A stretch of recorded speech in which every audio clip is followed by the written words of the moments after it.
Welcome back to another segment of Behind the Scenes of the Waltons.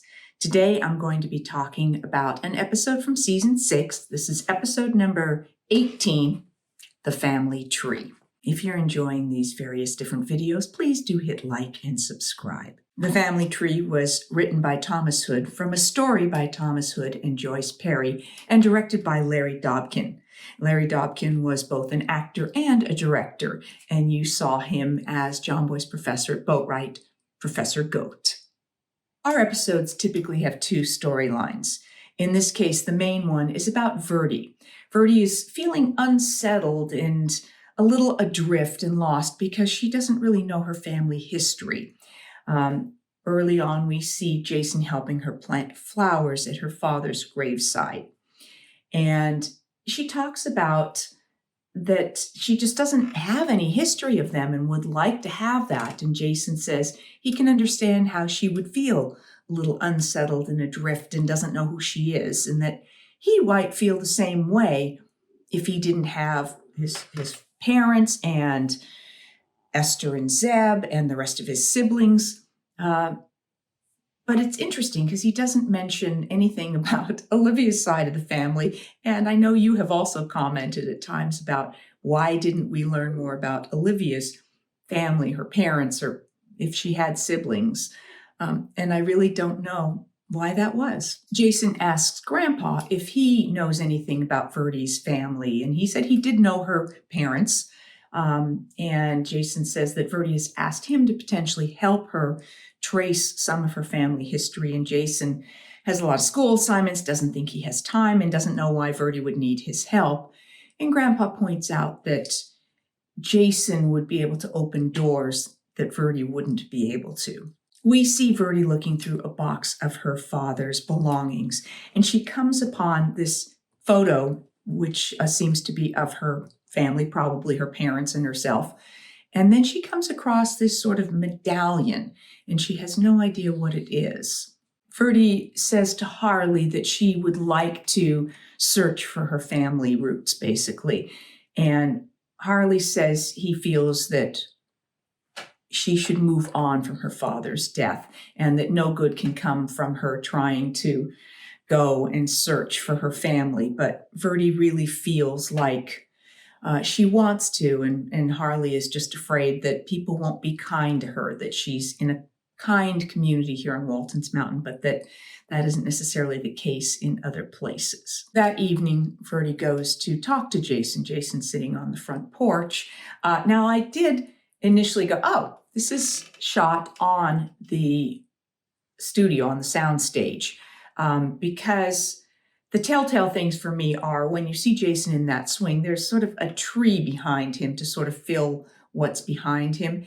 There wasn't, what was really behind that side of the porch was a set of like dressing rooms and things like that. So they've got it very dark behind there, so it obscures anything else beyond just that tree. And that tree kind of gives you something that fills behind there. Also, when you see Verdi standing on the porch, she's already up on the porch. We don't see her come up the steps because there really was only one very shallow step up onto that porch section of the interior soundstage set. So just something that caught my attention. But back to the story, Verdi comes to tell Jason that she has found something amongst her father's things. And so she's kind of excited about this possibility of having something to trace. And Jason has given it some thought, and he says, how about we go at 7:30 tomorrow morning? Verdi says, I'll be ready. I found it interesting that in this case, Jason steps into sort of a storyline that had Richard still been there, had John Boy still been there, would have been John Boy's storyline. But with Richard moving on to other projects, the rest of us ended up getting an opportunity to do storylines that typically would have been John Boy's before. So in this case, it's Jason. And there's something a little reminiscent in this episode to me about John Boy's storyline in The Journey when he takes Maggie to the seashore to reminisce and have a last opportunity to remember her time with her husband who passed away. The next morning, we see what we would call an establishing shot of John Boy's car, Jason driving John Boy's car along a country road.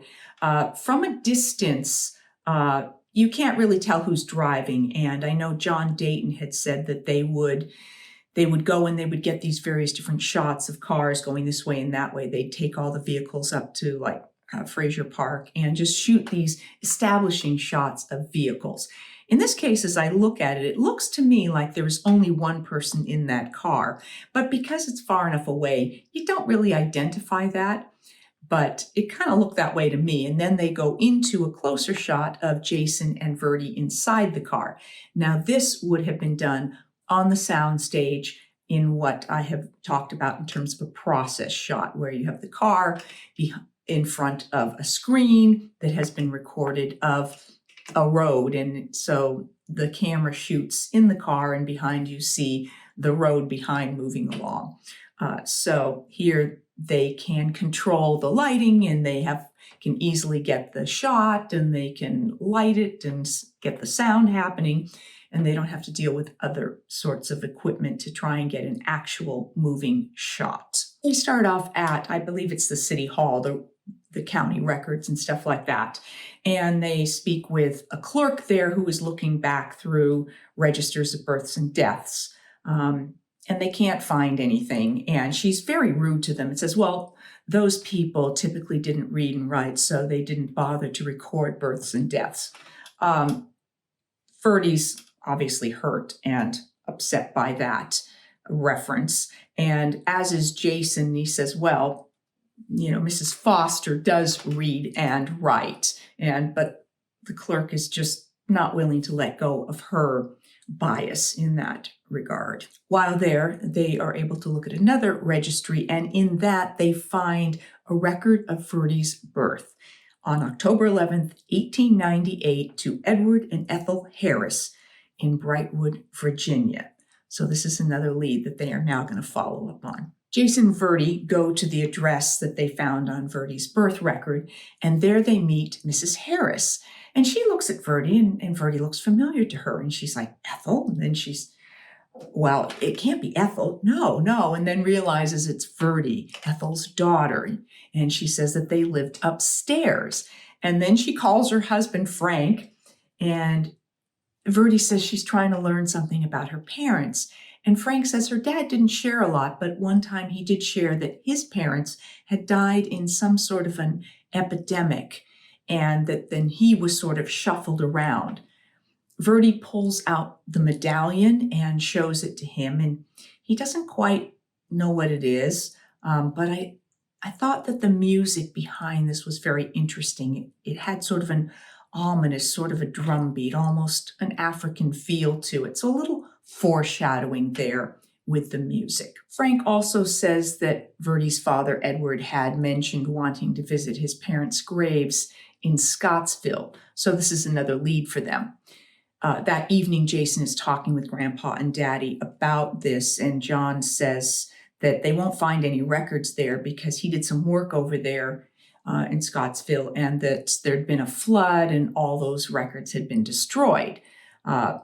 Jason says he was thinking about the fact that Verdi's grandfather would have been born before the Civil War. Grandpa corrects him and says the war between the states, which was how the South decided to refer to the Civil War, because they felt that Civil War implied that all the states were part of one country, and that wasn't how the South felt about it. So they considered it the war between the states. So Jason takes that correction, apologizes. But Jason thinks that it means perhaps Verdi's grandfather had been a slave, most likely.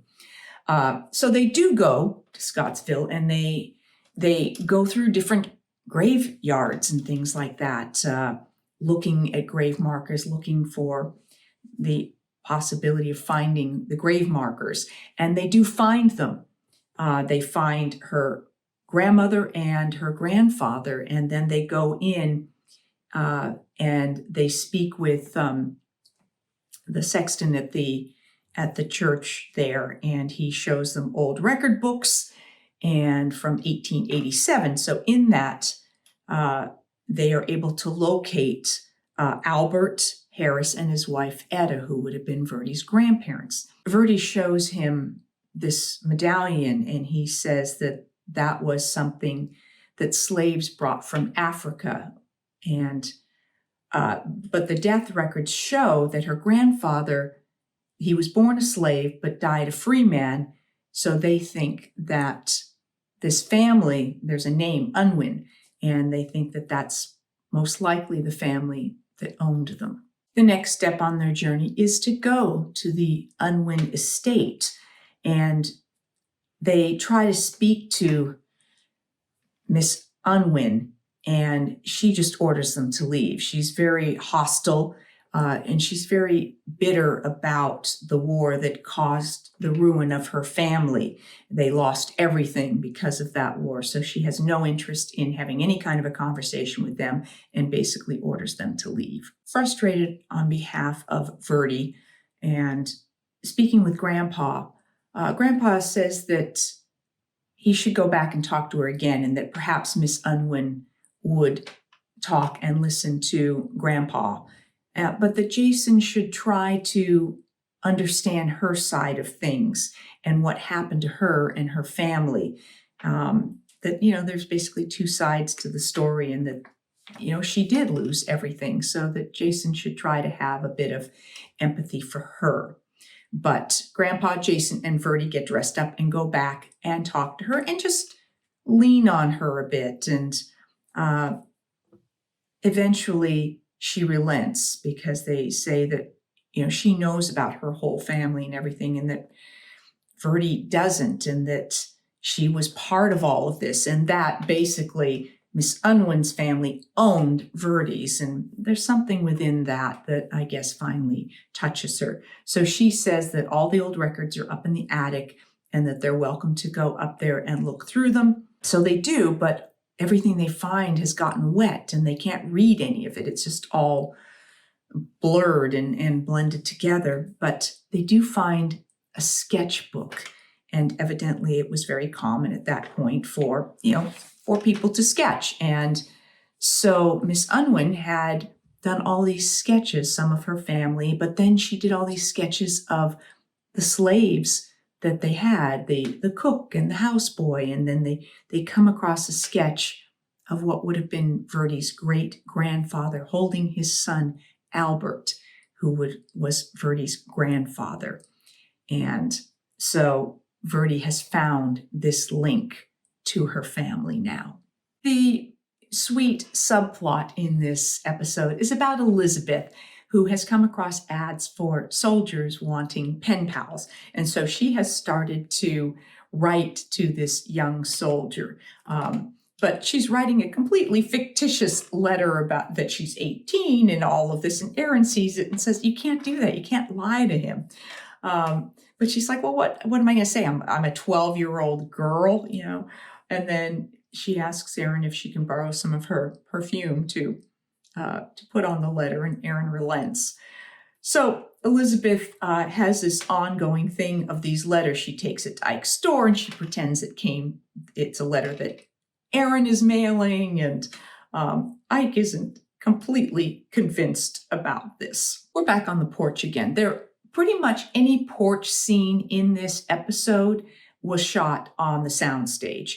And that would have made a lot of sense, because once you're on a set, the more you can do there, the better, as opposed to, well, let's shoot this one on the exterior of the house. Now let's shoot this one on the interior soundstage. So they just made a choice to shoot all of these as interiors.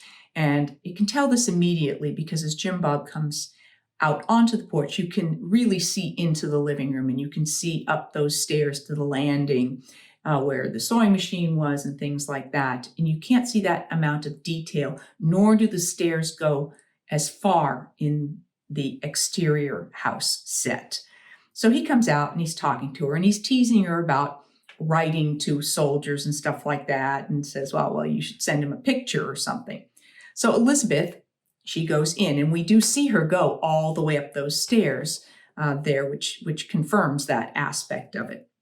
She goes up, and she's standing in front of the mirror, and she's playing with her hair, and she's trying to contemplate, could she take have a picture done where she looked older, where she looked 18 and looked more mature, and she's holding her hair different ways, and she's just not convinced. And ultimately, there's a picture of Erin tucked into the side of the mirror, and she grabs that. And clearly, she's going to send a picture of Erin. Elizabeth is haunting Ike's because she keeps waiting for letters to arrive. And while she's there waiting for the mail, Arnold Kevin, the soldier, arrives at Ike's, and he's there to meet Erin.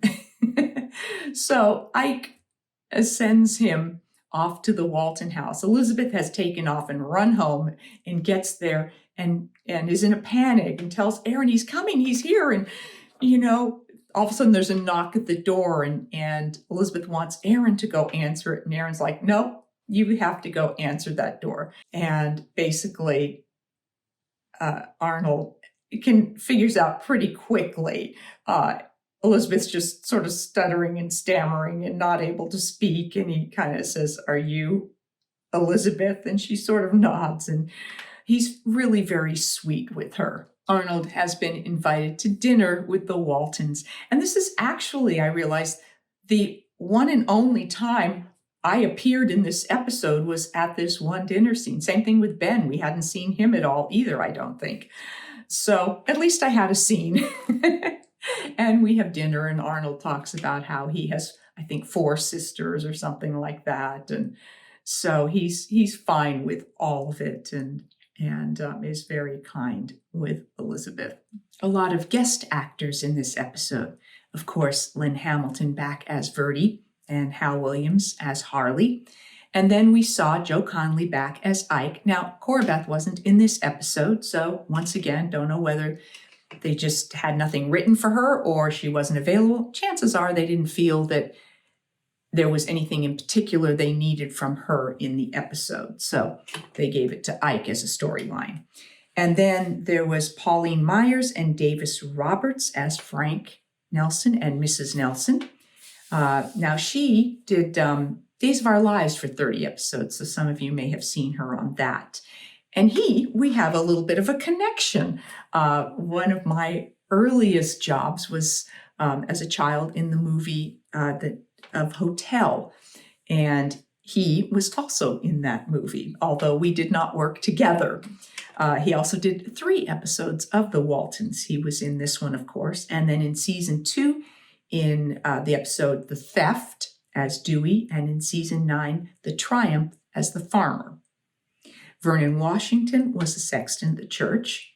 Donald Petrie was Arnold Kevin, who was Don is both an actor and a director, and went on to do quite a number of well-known films. He directed How to Lose a Guy in 100 Days, Miss Congeniality, Grumpy Old Men, and Mystic Pizza, amongst others.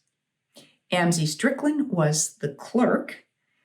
Ernestine Barrier was Miss Unwin, and William Washington was the gardener at the Unwin estate. Thank you for joining me for this segment of Behind the Scenes of the Waltons with a look back at the episode The Family Tree. I'll be back with more Behind the Scenes of the Waltons, more Ask Judy, and definitely more special guests. Thanks for watching.